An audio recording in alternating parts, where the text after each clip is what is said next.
Hace varios años hice uno de los viajes más espectaculares que he hecho en mi vida, acompañado de 26 profesores, teólogos, hombres de ciencia, de conocimiento, lo que llamamos hoy eruditos. Recorrimos durante varios días el Gran Cañón del Colorado en los Estados Unidos.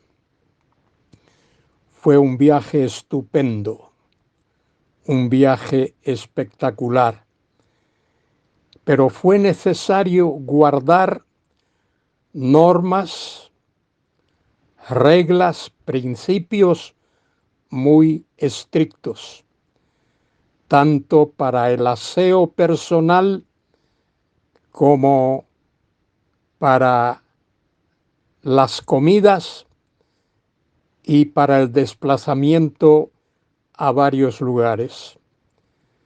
Fue algo inolvidable, fue algo estupendo. La persona que dirigió ese viaje conocía, sabía bien lo que hacía, era muy estricto y eso nos beneficiaba a nosotros. Era necesario que uno se lavase las manos antes de tocar cualquier cosa que se iba a llevar a la boca. Las comidas eran muy estrictas, los desplazamientos muy estrictos. Había que obedecer cada una de las reglas. Por supuesto, todos los presentes eran adultos, personas que ocupaban cargos de autoridad y que sabían recibir órdenes, de manera que todos los presentes y los participantes de este viaje teníamos que someternos de manera estricta a las normas establecidas. Así es en la vida. En la vida de todo ser humano es importante guardar las normas, las reglas, ser obedientes, tanto en la sociedad como en nuestro lugar de trabajo, como en nuestro propio hogar. Soy Luis Carballosa. Os hablo para comentar con vosotros Hebreos capítulo 9, versículos del 6 al 10. Dice así la palabra de Dios. Y así dispuestas estas cosas ahí se refiere a todo lo que tenía que ver con el tabernáculo, con el lugar santísimo, con el culto, con el uso de los diferentes instrumentos, toda la parafernalia, todo lo que se hacía. Y dice el versículo 6, y así dispuestas estas cosas en la primera parte del tabernáculo. El tabernáculo tenía una primera parte donde los sacerdotes podían entrar, pero había una parte especial donde solo el sumo sacerdote podía entrar. Ese lugar especial era el lugar santísimo. Leo de nuevo el versículo 6. Y así dispuestas estas cosas en la primera parte del tabernáculo, en el lugar santo, entran los sacerdotes continuamente para cumplir los oficios del culto. Ahora observe, versículo 7, preste atención. Pero en la segunda parte, ese es el lugar santísimo, solo el sumo sacerdote una vez al año. En realidad, una vez al año, el sumo sacerdote entraba 2 veces en el lugar santísimo. Entraba la primera vez para ofrecer sacrificios por sí mismo y luego entraba la segunda vez para ofrecer sacrificios por el pueblo. Era una vez al año, solo ese día. Lo hacía 2 veces, como he dicho, una para ofrecer por sí mismo y otra por los pecados del pueblo. Ahora es importante observar que dice, no sin sangre. El sumo sacerdote no podía entrar sin sangre, porque es la sangre la que cubre los pecados. Dice, la cual ofrece por sí mismo, esa es la primera entrada, y por los pecados de ignorancia del pueblo, no por los pecados cometidos deliberadamente. Por esos pecados no se podía ofrecer nada, pero por los pecados de ignorancia sí.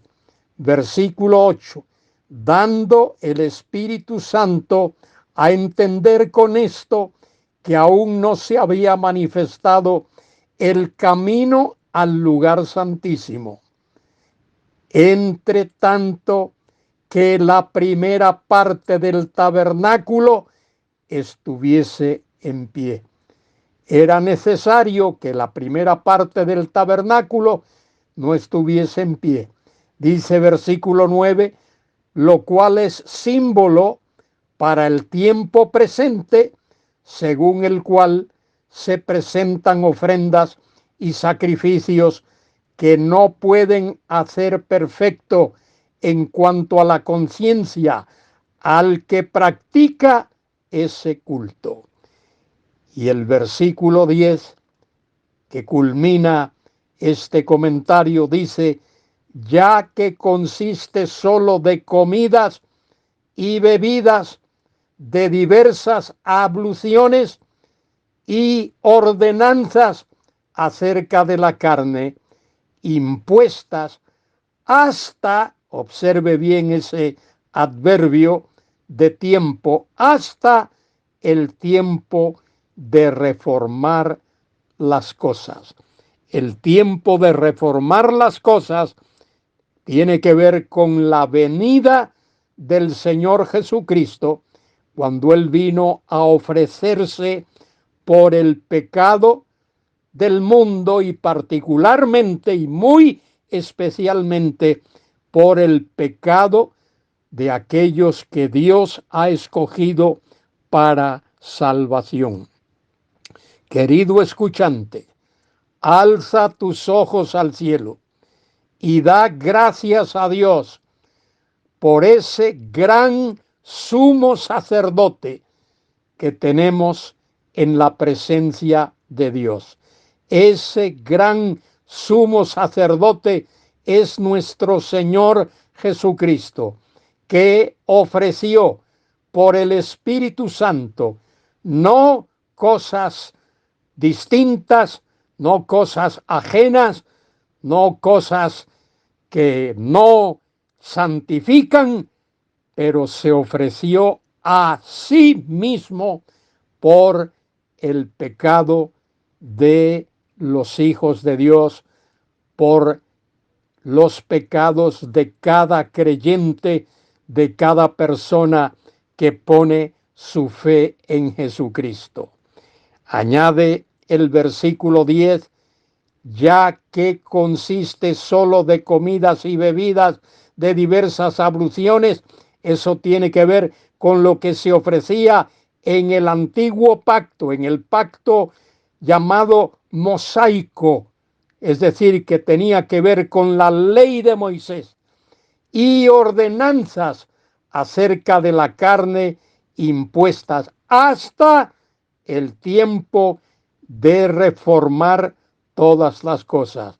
Ese tiempo tiene que ver con la venida de Cristo, que vino para ofrecerse a sí mismo por el pecado de cada uno de aquellos que Dios ha escogido para salvación.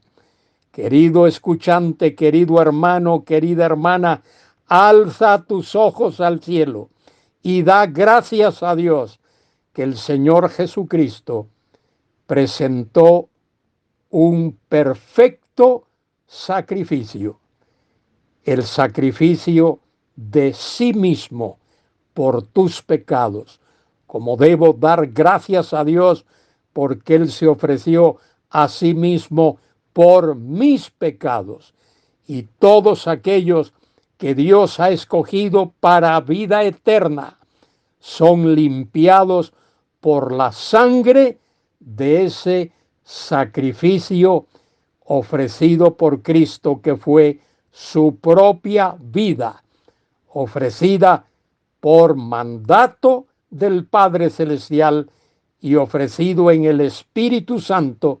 Él se ofreció a sí mismo, de manera que el único Dios vivo y verdadero, Padre, Hijo y Espíritu Santo, están implicados en ese solo, único y perfecto y eterno sacrificio. Que a Él sea la gloria, la honra y la alabanza, ahora y por siempre jamás. Amén y amén.